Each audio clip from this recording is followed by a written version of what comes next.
আর একটা খাবারের কথা বলি আপনাদেরকে, ব্রেইন বুস্টার। সবাই মনে রাখবেন, খুব জরুরি। রাতের বেলা 1 গ্লাস পানিতে 1 চামচ হলুদের গুঁড়ো, 1 চামচ মেথি আর 1 চামচ মধু। রাতেও মিশাতে পারেন মধুটা চাইলে সকালবেলা মিশাতে পারেন। এই যে ভিজিয়ে রেখে সকালবেলা পান করলেন, মধুর মধ্যে রয়েছে গ্লুকোজ এবং ফ্রুক্টোজ, ইনস্ট্যান্ট আপনাকে ব্রেইনের মধ্যে এনার্জি দিবে। এবং এটা এমন একটা অ্যান্টিঅক্সিডেন্ট যার মধ্যে রয়েছে ফ্লাভোনয়েড এবং ফেনোলিক অ্যাসিড, যেটা কিনা আমাদের ব্রেইনটাকে সে প্রতিনিয়ত শক্তি জায়গায়, ব্রেইনের যে নার্ভগুলো আছে তার ইন্ডাকশন পাওয়ার বাড়ায়। কথা কি বুঝতে পারতেছেন? ব্রেইনের কর্মক্ষমতা বাড়বে। হলুদের গুঁড়ো এটা একটা অ্যান্টি ইনফ্লামেটরি এজেন্ট, এটা আমাদের ব্রেইনটাকে সুরক্ষা দেয়, নিউরনগুলোকে সাপোর্ট দেয়, নিউরনকে ধ্বংসের হাত থেকে রক্ষা করে। এবং BDNF, brain drive neurotrophic factor, এইটা রয়েছে, এটা এক ধরনের প্রোটিন, এটা রয়েছে হলুদের গুঁড়োর মধ্যে। এইটা যখন বেশি বেশি তৈরি হবে আপনার শরীরের মধ্যে, তখন নতুন নতুন নিউরন তৈরি হবে, আপনার ব্রেইনের কর্মক্ষমতা অটোমেটিক বাড়বে ইনশাআল্লাহ। এবং মেথি, এটা দীর্ঘ সময় ধরে ধীরে ধীরে যতটুকু আপনার প্রয়োজন ততটুকু করে গ্লুকোজ আপনার ব্রেইনে সাপ্লাই দিবে। তার মানে এইটা যদি একসাথে আপনি খান, আপনার ব্রেইনের ক্ষমতা অন্যদের থেকে বহুগুণে ইনশাল্লাহ বেড়ে যাবে। প্রতিদিন সকালে এটা খাওয়ার চেষ্টা করবেন, রাতে ভিজিয়ে রেখে সকালে খাবেন। এখন বিজ্ঞানীরা বলতেছে, কেউ যদি কৃতজ্ঞতা প্রকাশ করে তার ব্রেইন থেকে ডোপামিন এবং সেরাটোনিন হরমোন রিলিজ হতে থাকে, তার অক্সিডেটিভ স্ট্রেস, ডিপ্রেশন, অ্যাংজাইটি, হতাশা সবগুলো কমতে থাকে ইনশাআল্লাহ। কথা কি বুঝতেছেন? কৃতজ্ঞতা প্রকাশ করবেন, আপনার ব্লাড প্রেশার নিয়ন্ত্রণে থাকবে, আপনার ব্লাডটা পরিশুদ্ধ হবে, আপনার মেমোরি যে কনসেন্ট্রেশন, ফোকাসিং পাওয়ার, এটা বাড়বে। আপনি কৃতজ্ঞতা প্রকাশ করছেন। আপনি একটা সহজ জিনিস বুঝেন, এখন আপনি যদি একজনকে কৃতজ্ঞতা প্রকাশ বশত বললেন যে ধন্যবাদ ভাই, তার কি ভালো লাগবে না খারাপ লাগবে? সে কি আপনার উপর কি রাজি খুশি হবে কিনা? তো এটাই তো কৃতজ্ঞতা প্রকাশ করে আপনার বাড়িয়ে দিবে। এটা আল্লাহর ঘোষণা। আল্লাহর ঘোষণা কি ভুল হওয়ার কোনো স্কোপ আছে? কোনো স্কোপ নাই। রাতের বেলা আপনার স্টুডেন্ট যারা আছেন, ঘুমানোর আগে এশার নামাজের পর দেরি করবেন না, ঘুমানোর আগে 2 রাকাত নফল নামাজ করবেন।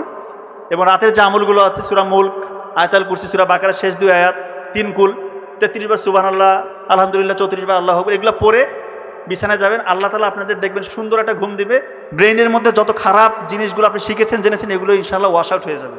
আর ভালো ভালো জিনিসগুলো, ভালো ভালো তথ্যগুলো যেগুলো আপনি শিখেছেন, ওগুলো দীর্ঘস্থায়ী মেমোরি সেন্টারে রিজার্ভ হবে। কৃতজ্ঞতা প্রকাশ করে ঘুমাবেন।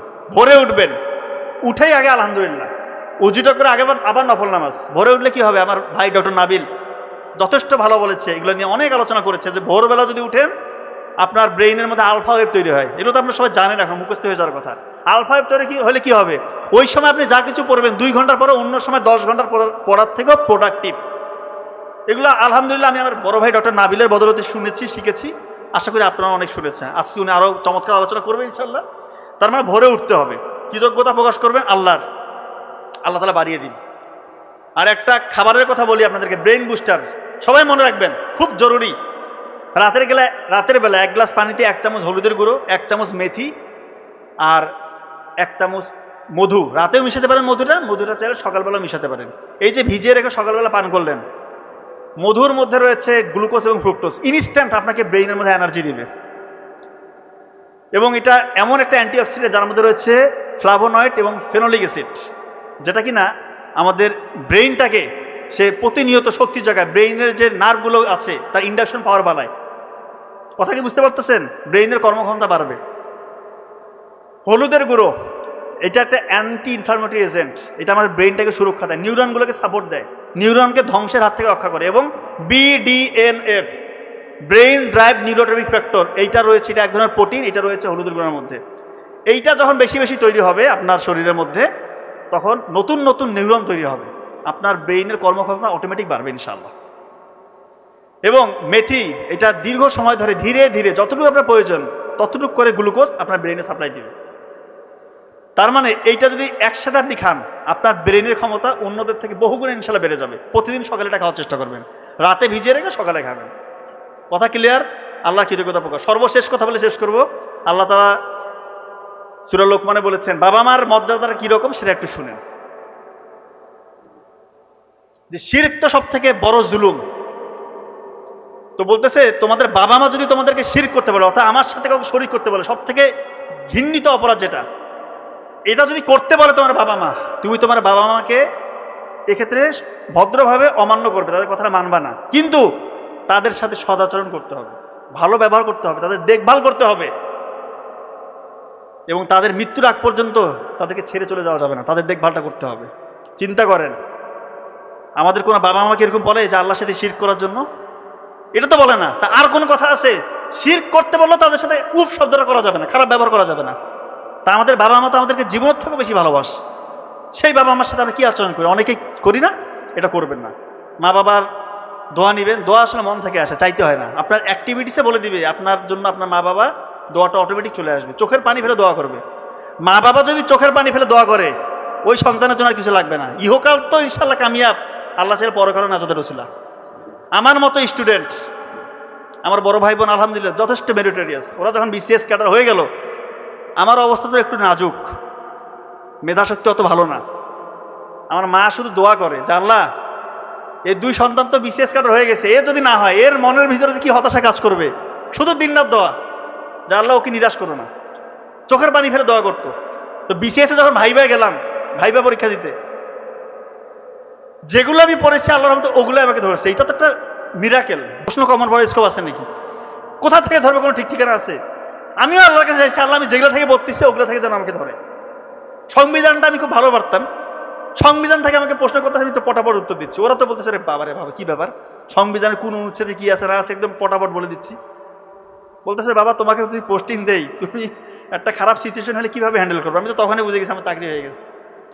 ভাইবা দিলে বুঝে যাবেন যে আপনার চাকরি হচ্ছে কিনা। ওদের অ্যাপিয়ারেন্সে আপনি ওনাদের অ্যাপিয়ারেন্সে বুঝে ফেলবেন এবং আপনার নিজের মধ্যে কনফিডেন্স চলে আসবে। যখন ভাইবায় বসবেন, বিসিএস এর মতো বড় ভাইবায়, সামনে 3 জন সচিব পর্যায়ের স্যারেরা, তো আপনি বুঝে যাবেন আপনার হালতটা কি। তো সবসময় আল্লাহকে রাজি খুশির জন্য কাজ করতে হবে। আমরা যে কোনো কাজ করতে গেলে, সত্যি বলছি, নফল নামাজ পড়ে, এটা আমাদের মা শিখিয়ে দিত ছোটোবেলা থেকে। যে কোনো ছোটোখাটো বিপদ হোক, ছোটোখাটো পরীক্ষা হোক, কোনো প্রোগ্রাম হোক, যে কোনো ক্ষেত্রে আমাদের মা একটা কথা বলতো, নফল নামাজ পড়ে যাও বাবা, সেজদায় যাও, সেজদায় গিয়ে আল্লাহকে বলে আল্লাহ সহজ করে দেবে। এবং এটা হচ্ছে আলহামদুলিল্লাহ। নাও যদি হয় তারপরে করতে হবে। এবং এটা প্র্যাকটিক্যাল। দেখেন গ্রামের মতো জায়গায়, যেখানে মানে বিসিএস ক্যাডার হচ্ছে ওই সময় স্বপ্নের মতো, সেই জায়গা থেকে একই বাড়িতে 3 ভাই বোন 3 জনের বিসিএস ক্যাডার। এটা আমি কিন্তু আত্মপ্রচারণা করতেছি না, দয়া করে এটা ওইভাবে নেবেন না। আমি জাস্ট ব্যাপারটা বলছি যে আল্লাহর উপর যদি কেউ ভরসা করে, তাহলে তার অবস্থাটা কি হইতে পারে? তার ক্ষতি নাই। দুনিয়াবো ইনশাল্লাহ কামিয়াব, সফল, পরকালও সফল। আমার মা আমাদেরকে এটা শিখাইছে। এবং সৎ থাকতে হবে। সত্যি বলছি, আমি এটা গর্ব করে বলতে পারি, আমরা ইনশাল্লাহ অনেস্ট। 1 টাকা আমরা কখনো কারো খাই না, এটা গ্যারান্টি দিয়ে বলতেছি। 1টা টাকা অবৈধ ইনশাল্লাহ আমাদের পরিবারে ঢুকে নেই এখন পর্যন্ত ইনশাল্লাহ। এটা আমাদের চ্যালেঞ্জ, এটা আমরা গর্ব করি। বহু স্কোপ এসছে, বহু স্কোপ, ওটা আমরা দেখি না। ওগুলো আমাদের ওই লোভটা তো থাকতে হবে, ভিতর থেকে আসে না, ওই থেকে আসবে ওই লোভ। আমাদের মা বাবা ওইভাবে বড় করছে আমাদেরকে। আমাদের ভিতরে যে আল্লাহ তাআলা যেটা দিবে আমরা এটা দিয়ে খুশি। আল্লাহ তাআলা আলহামদুলিল্লাহ বাড়িয়ে দিচ্ছে। একসময় না খেয়েছিলাম, এখন আলহামদুলিল্লাহ যেটা রাখছে যথেষ্ট ভালো, আলহামদুলিল্লাহ। যে হালতে থাকে আলহামদুলিল্লাহ। তো এটাই বলছি, সৎ থাকবেন ভাই, কমবে না, বাড়বে। আল্লাহ শুধু বাড়াই দেবে। এই জন্য মা বাবার খেদমত করবেন, খুশি হয়ে যাবে। অনেক নতুন বউরা এসে একটু ডিস্টার্ব করে, স্বামীকে বলে এত কিছু দিয়ে দিচ্ছ, ভবিষ্যৎ কি, বাচ্চা কাচ্চা হবে, সবে দিয়ে দিলে আমাদের কি হবে, মানে এমন বুদ্ধি দেয়। আরে বাবা, তোমার বাবা মাকে যদি, আপনার স্বামীর বাবা মাকে যদি সে খুশি করতে পারে, আল্লাহ তার উপর খুশি হয়ে তাকে বাড়াই দিবে। এটা বুঝেন না কেন? অনেক মেয়েরা এসে সংসারে এসে ডিস্টার্ব করে, স্বামীর সাথে ভাই বোনের সম্পর্ক নষ্ট করে, মা বাবার সম্পর্ক নষ্ট করে, মনে করতেছে বিশাল কামিয়াব হইল। আরে বাবা, এটা যদি করেন, কোনো হাজব্যান্ডের যদি সম্পর্ক তার মা বাবার সাথে বিচ্ছিন্ন হয়, তার ভাই বোনের সাথে যদি সম্পর্ক খারাপ হয়, ওর তো হায়াত কমে যাবে। ও বিভিন্ন রকমের অসুখে দেখবেন যে তার এসে ধরবে তাকে।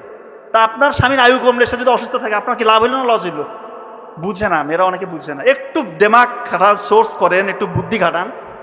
সত্যি বলতেছি, আপনার স্বামীকে বলেন বাবা যা আছে দিয়ে দাও, আপনারই লাভ, আপনারই লাভ। আপনার স্বামীকে বলেন বাবা দিতে থাকো, তুমি যা ইচ্ছা দাও, খুশি থাকো, মন থেকে খুশিটা থাকতে হবে। সত্যি বলতেছি, আল্লাহ কমাবে না। দান করলে কেউ কমে? জাকাত কি? জাকাত মানে বৃদ্ধি পাওয়া। তা দান কি? সবথেকে বড় দান কি? বাবা মাকে দেওয়া। বাবা মাকে দেওয়ার থেকে বড় কিছু আছে পৃথিবীতে? মা বাবাকে দিবেন আপনি, এটা আবার কিসের কি? আল্লাহ তাআলা বাড়াই দিবে। আর মা বাবা কি টাকা কি অন্য কোথাও দিবে নাকি? ওগুলো তো আলটিমেটলি আপনার স্বামীরাই থাকবে, হাজব্যান্ডেরই থাকবে। এগুলো নিয়ে করবেন না, ছোট লোকই করবেন না, দয়া করে বলতেছে, মনটা একটু উদার করেন। আর একটা ব্যাপার, আপনার সন্তান হবে না, আপনি যদি এরকম আত্মকেন্দ্রিক আচরণ করেন, বাবা মার, আপনার হাজব্যান্ডের মা বাবার হিংসা করেন, তা আপনার ছেলেটা যখন বড় হবে, বিয়ে করবে, আপনি তখন বয়স্ক হবেন, আপনার হালতটা কি হবে?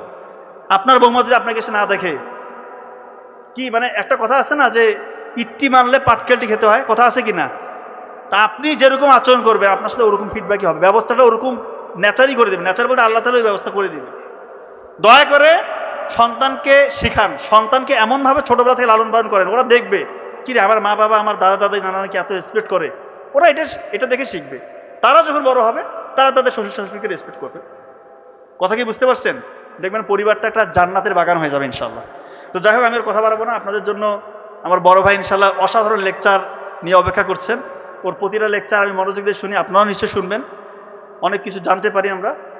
তো আজকে আমরা যা কিছু শিখলাম একটু কিছু যদি মেরে চলি ইনশাল্লাহ জীবন বদলে যাবে।